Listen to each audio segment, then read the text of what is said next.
Կոտայքի մարզի Ջրվեժ համայնքում կան հողատարածքներ, որոնք ենթակա են կառուցապատման կամ գյուղատնտեսական նպատակներով օգտագործման, բայց այս պահին աճուրդները դադարեցված են։ Համայնքի ֆինանսական մուտքերը բավարարում են, բացի դրանից համայնքի ղեկավարը հեռահար նպատակներ ունի՝ շատ ավելի մեծ եկամուտ ստանալ տվյալ հողերի աճուրդային կարգով օտարումից։ Աճուրդների իրականացման գործընթացում պետք է առաջնորդվենք հողամասերի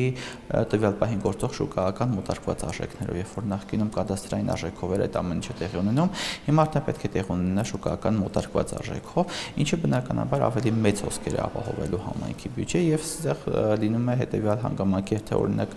նախկինում չէր օտարվել այդ հողամասը կամ նախկինում չէր դրվել աճուրդը, ապա հիմա հնարավորություն է ստեղծում տվյալ հողամասն ավելի բարձր գնով օտարելու համար։ Աճուրդները համայնքներում ժամանակավորապես դադարեցնելու ևս մեկ պատճառ է դրանց անցկացման եղանակը։ Որոշում կա կասեցնել թղթային եղանակով աճուրդների կազմակերպումը, անցում կատարել էլեկտրոնայինին։ Պետական գույքի կառավարման կոմիտեն ստեղծել է էլեկտրոնային աճուրդների անցկացման հարթակը, որի միջոցով ավելի քան 1.5 տարի աճուրդներ են իրականացվում։ Իսկ այժմ հնարավորություն է տալիս նաև համայնքներին այս հաջողված հարթակը օգտագործել։ Էլեկտրոնային աճուրդների համակարգի միջոցով 2025 թվականին արդեն իրականացրել ենք շուրջ 2514 աճուրդ, դա վերաբերում է թե անշարժ գույքի օտարմանն ու վարձակալությանը, թե տրանսպորտային միջոցների կամ այլ շարժական գույքի օտարմանը։ 2026 թվականի առաջին եռամսյակի ընթացքում արդեն իրականացրել ենք 500 աճուրդ։ Էլեկտրոնային աճուրդների համակարգի միջոցով հնարավոր է ապահովել աճուրդային գործընթացի թափանցիկությունը եւ բարձր հանրային վերահսկողությունը եւ ինչու ոչ նաեւ մրցակցային առավել հավասար պայմաններ մեր հանրության համար։ Ապրիլի սկզբից պետական գույքի կառավարման կոմիտեն անցկացնում է վերապատրաստման դասընթացներ թվային աճուրդների անցկացման մասին համայնքներին առավել համապարփակ եւ հիմնավոր տեղեկացնելու նպատակով։ Վերջին Կոտայքի մարզի համայնքներն են արդեն ծանոթանում գործընթացին։ Էլեկտրոնային եղանակով աճուրդների կազմակերպում բնականաբար թղթաբանության աշխատանքների էական կրճատումը նախատեսելու։ Այս օրերի ընթացքում ոչ միայն ներկայացվել են ներկայացուցիչներին համայնքների ինչպես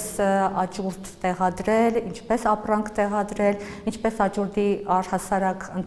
գործընթացը կազմակերպել, ինչպիսի խորհրդատվություն տրամադրել քաղաքացիներին թե գրանցման, թե աճուրդի մասնակցության վերաբերյալ, այլև անդրադարձել ենք թե իրավական, թե ֆինանսական գործընթացների կազմակերպմանը։ Ըստ Պետգույքի կառավարման կոմիտեի արտաքին կապերի եւ ինֆորմատիկայի բաժնի պետի ներկայում ընթանում են կայքեջի էլեկտրոնային աճուրդների համակարգի վերազինման աշխատանքները։ Ավելացվում են օգտատերերի համար նոր գործիքներ ու հնարավորություններ, իսկ դրա անհրաժեշտությունը համայնքների ներկայացուցիչները վստահ են շատ կզգացվի։ Համայնքներում շինարարությունը ակտիվ զարգանում է։ Մարդիկ, ովքեր ձեռք են բերում հողամասերը, անմիջապես հակված են, որ կառուցեն բնակելի տներ ապրելու համար, եւ ունենք դեպքեր անգամ, երբ որ գյուղատնտեսական հողամասերն են ցանկանում նպատակային նշանակությունները փոխել, վճարել կադաստրային արժեքների տարբերությունը եւ իրենց գյուղատնտեսական նպատակային նշանակության հողամասերը դարձնել բնակավայրերի բնակելի կառուցապատման։ Ստացվում են նաև համայնքում ներդրումներ կատարելու առաջարկներ, սակայն դրանք առայժմ իրագործել չի հաջողվում կոմունիկացիաների բացակայության պատճառով։ Վարդուհի Արզումանյան, Ժիրայր Հաբետյան, լուրեր։